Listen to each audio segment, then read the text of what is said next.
जैसे ही हम आज डैनियल की पुस्तक का अध्ययन शुरू करते हैं, मैं यह बताना चाहूंगा कि अध्याय 4 के अंत और अध्याय 5 की शुरुआत के बीच का खाली स्थान वास्तव में 30 वर्षों का अंतराल दर्शाता है।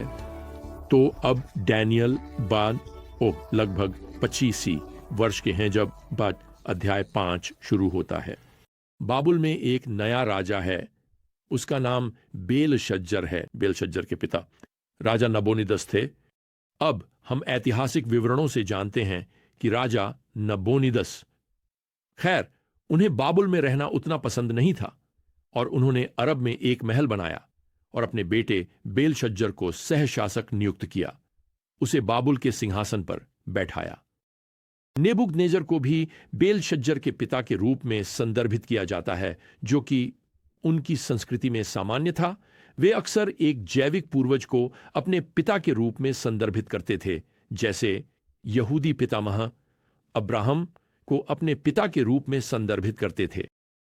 तो इस विशेष वंश वृक्ष में यहां आपके पास नेबुकदनेजर है, फिर नबोनिदस जो उनका दामाद था, और फिर नबोनिदस का बेटा बेलशज्जर।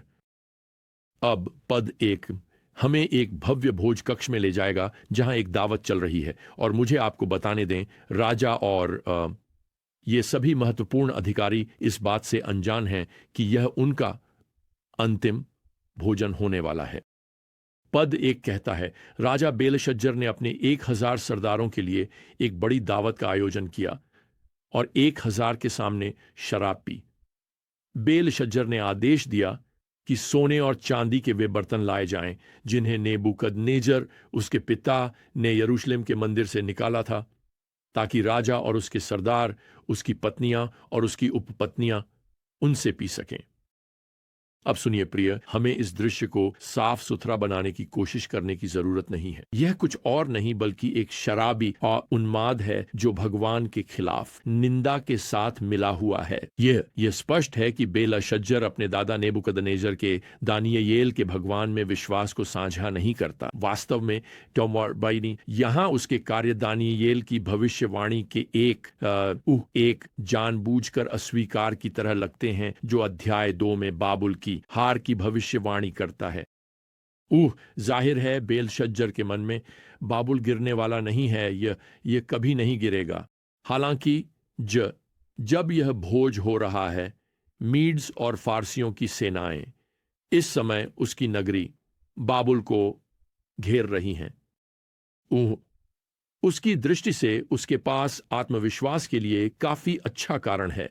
ऐतिहासिक रिकॉर्ड हमें बताते हैं कि शहर की बाहरी दीवार 80 फीट मोटी थी। मेरा मतलब है वे अपनी रथों को वहां चला सकते थे। उस दीवार के अंदर एक दूसरी दीवार थी जो मीनारों से सुसज्जित थी।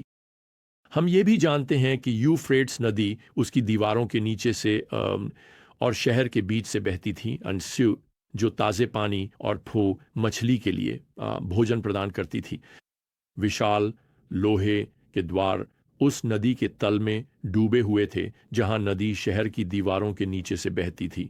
इसलिए बाबुल को अजेय माना जाता है और राजा एक पार्टी दे रहा है जबकि उसकी नगरी घेराबंदी में है। लेकिन अचानक हंसी, आप जानते हैं, सारी मौज मस्ती एक काफी चौंकाने वाले दृश्य से बाधित हो जाती है। 5वीं आयत हमें बताती है, एक मानव हाथ की उंगलियां प्रकट हुईं और राजा के महल की दीवार के प्लास्टर पर लिखने लगीं, और राजा ने उस हाथ को देखा जब वह लिख रहा था। तब राजा के विचार उसे चिंतित करने लगे। उसके अंग शिथिल हो गए और उसके घुटने आपस में टकराने लगे।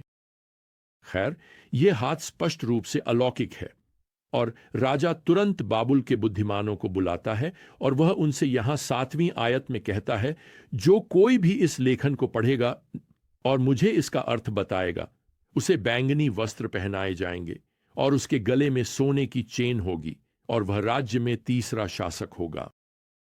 लेकिन हमेशा की तरह ये लोग कोई उत्तर नहीं दे सकते। और ठीक उसी समय हमें बताया जाता है कि रानी भोज कक्ष में प्रवेश करती है। वास्तव में यह रानी माता है जो बेलशज्जर की मां है। ऊह वह नबूकदनेजर की बेटी थी। मैं व्यक्तिगत रूप से मानता हूं कि जो वह कहती है उससे वह वास्तव में इज़राइल के परमेश्वर की अनुयायी है, एक सच्ची विश्वासी है। वह यहां 11वीं आयत में कहती है, आपके राज्य में एक व्यक्ति है जिसमें पवित्र देवताओं की आत्मा है। आप इस अरामी शब्द का अनुवाद एक वचन रूप में कर सकते हैं जिसमें परमेश्वर के लिए बड़ा जी हो। परमेश्वर की आत्मा, यही कारण है कि मुझे लगता है कि इसे इस तरह अनुवादित किया जाना चाहिए, आपके राज्य में एक व्यक्ति है जिसमें पवित्र परमेश्वर की आत्मा है। अब वह यहां 12वीं आयत में दानियेल का वर्णन करती है।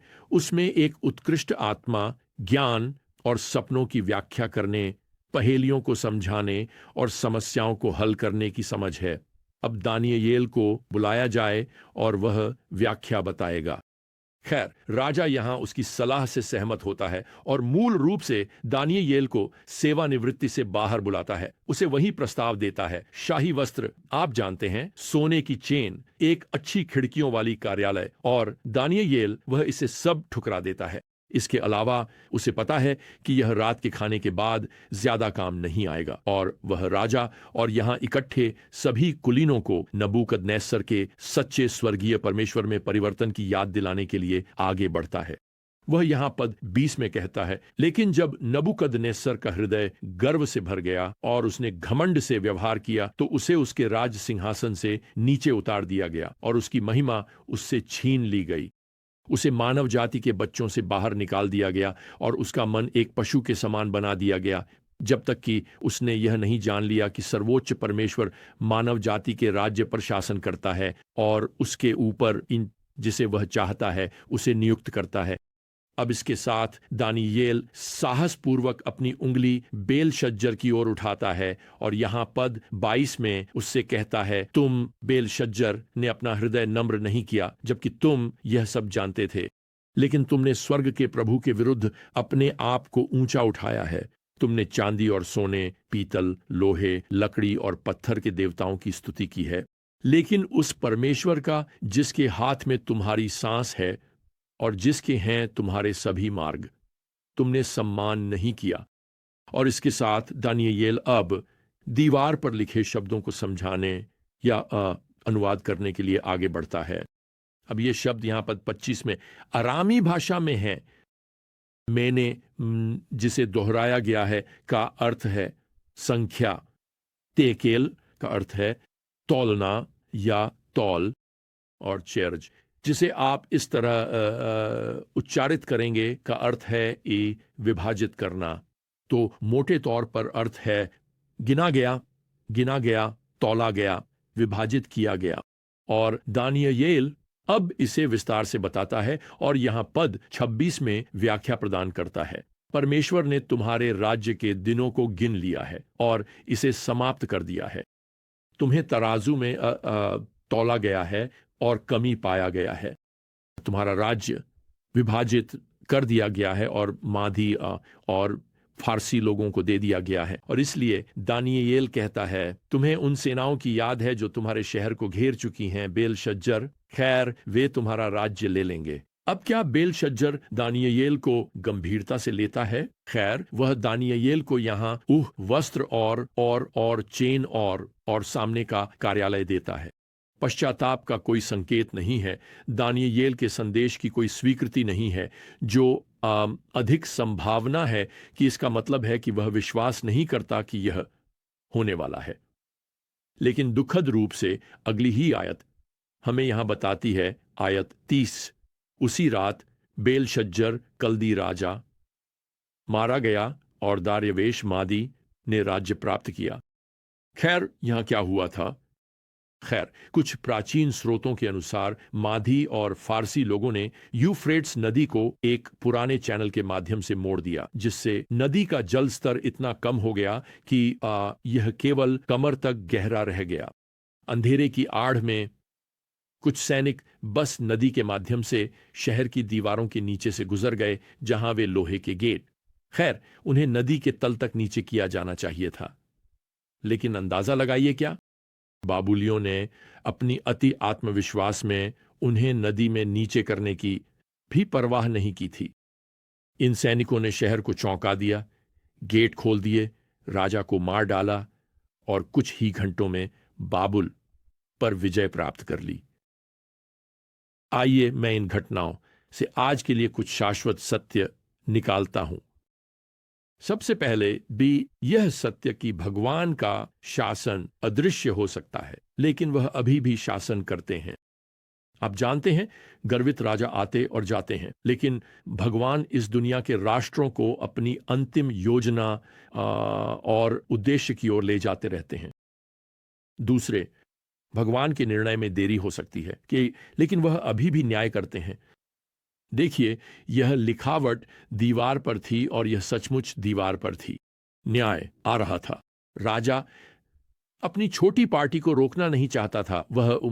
वह अपने जीवन के अंत तक अपने पाप को छोड़ना नहीं चाहता था, और यह कितना दुखद है। तीसरा, भगवान का प्रस्ताव अनदेखा किया जा सकता है, लेकिन उनका प्रस्ताव अभी भी बना रहता है।